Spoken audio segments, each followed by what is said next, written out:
Jim Ruppert and Dave Kane sitting in for Robert Burns. Burnsy under the weather, but we're going to do Central State 8 Conference football now. The big one, of course, SHG goes to Jacksonville. Number 5 in Class 6A against number 3 in Class 5A.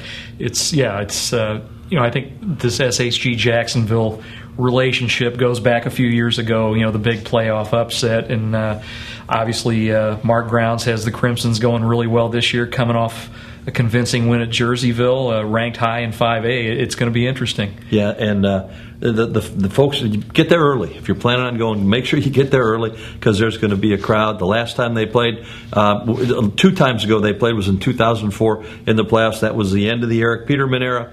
Jacksonville won that one, went on to the semifinals in Class 5A football. SHG coming off a loss. Very rare that SHG comes off a loss. Led 28-7 at halftime against Lombard Montini. Let the game slip away. Lost 34-31 on the last play of the game. Yeah, it just they played an exceptional first half and looked like they had it in the bag. And Montini, you have to play the full 4 quarters, and the Cyclones were winning all except that for that final second. And I'm sure practice is interesting out on West Washington this week. They always say, Dave, between week one and week 2 is when coaches and players learn the most. And I guarantee you that there have been some tough practices out on the west side of Springfield. Jacksonville's going to be ready.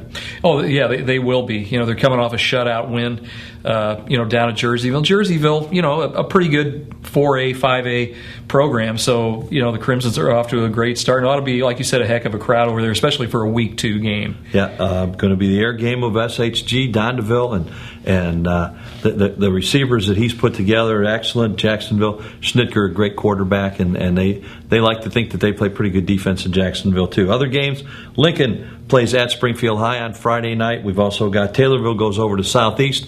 Taylorville won its opener convincingly against Charleston, a little bit of a surprise. Mm-hmm. Southeast dropped its opener to Edwardsville. We've got Lanphier, which lost at Washington to start the season, playing at Glenwood, and the Titans were rolling again, beat Troy Triad last week. Dan Rourke likes what he's got going down there. Yeah, I think Triad, I think we were told Triad, really ran the ball really well, but Glenwood was a little too much for Triad, at least on that night. So it's hard to believe we're into week 2 and conference play. Conference play already. Dave, thanks for filling in for Burnsy. We'll be back next week with more Scouting Report Central State 8 on SJR.com.